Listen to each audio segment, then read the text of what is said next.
You've won 3 Pulitzer Prizes. 3.5. 3.5. Are those the same plays that you felt that strongly about when you were writing them, or you really felt good and positive about them, or do you feel that way about all your plays? The gentleman was asking how I feel about my plays, whether they get prizes or not. So I've got 29 plays now. Commercially speaking, I don't think more than 8 of them have ever made any money for the people who put them on. My plays are real losers in that particular sense. Do I admire the plays of mine that receive prizes more than I do the others? No. I mean, do you consider those, like, evidently the... Well, let's put it this way. Some people say I have no taste, but I like all of my plays equally. I think some of my plays that have sunk without a trace are just as good as the ones that have had a large commercial life. Because I've discovered that a play being a commercial success has very, very little to do with whether it's any good or not. And plays become famous by being famous. You know, Who's Afraid of Virginia Woolf? It's a perfectly good play. I'm glad I wrote it. You know, it's made life a little easier for me here and there. But it gets done over and over and over again because it keeps getting done over and over again. That's why it gets done over and over again, not because it's better than a play like The Lady from Dubuque, which just had its first revival in 20 years anywhere in London. No, I like them all, or I wouldn't have written them. Or if I didn't like them anymore, I would withdraw them from possibility of production. I've never started anything that I didn't want to finish. I know when I'm writing a play that some plays are going to be more commercially viable than others. That doesn't make me change them in any way while I'm writing them. I know that some of them are very experimental and will not be particularly popular, but that's the way they want to be. The play wants to be the way it wants to be. I don't change it to fit into preconception.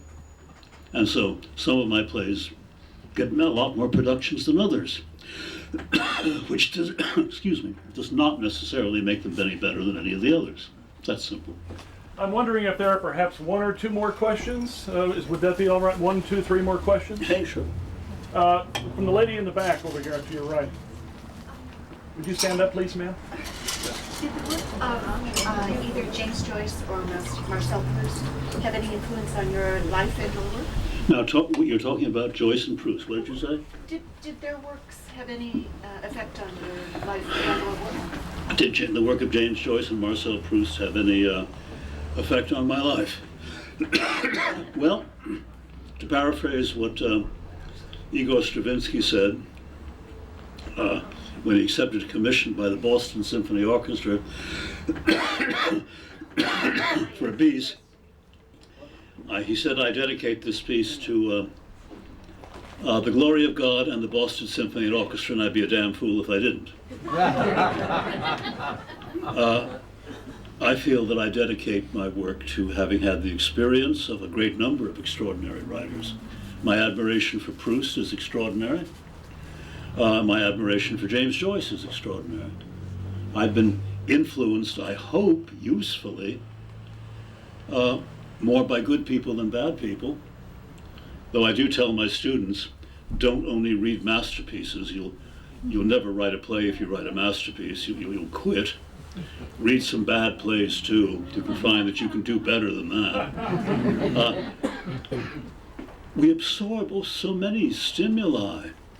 Classical music for me, painting, sculpture, poetry, novels, other plays, everything that I experience goes into my mind and comes out as a work. There are some writers that are very, very highly respected that I'm indifferent to, but that's neither here nor there. Joyce and Proust don't happen to be among those. I think they're pretty good pieces, pretty good people. It's interesting, I was talking the other day to some students. It's interesting that one of the greatest writers of the 20th century, Marcel Proust, who wrote probably the longest novel that will ever be written, and another one of the great writers of the 20th century is Jorge Luis Borges, the great Argentine writer who never wrote anything longer than 15 pages. So there are so many sources of inspiration, such a variety of a possibility of inspiration. As long as you keep your damn mind open, your eyes and your ears open, you may learn something. There's a question from this lady here. Maybe two more. Mr. Albee, what do you attribute the lack of? I can't hear a word you're saying. Okay, what do you attribute the lack of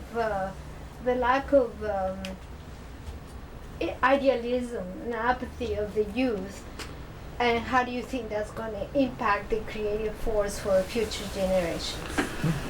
How do we, to what do we attribute the apathy on the part of so many young people?